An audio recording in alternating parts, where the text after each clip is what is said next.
Good day guys.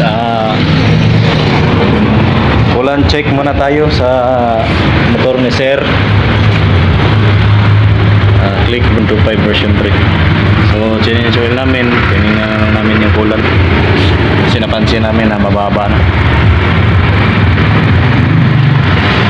Tips lang mga boss ha. Pag andito na sa lower yung coolant nyo, huwag nyo na hintayin na maubos pa. Kailangan dagdagan nyo na para may sakto yung sukat nya. Dapat dito lang sa may upper kung may guhit mo to. Ito yung tinatawag na reserve 1 nya mga guys. Andito talaga yung pinaka radiator nya. Pero huwag nyo na lang hintayin na pag naubos dito, susunod na kasi dito eh. So dapat mas maaga lagyan nyo na. Huwag nyo na hintayin yung motor nyo guys na mag overheat katulad nito.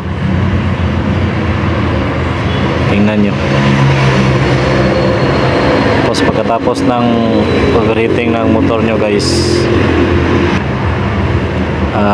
baka yung makina na yung masira.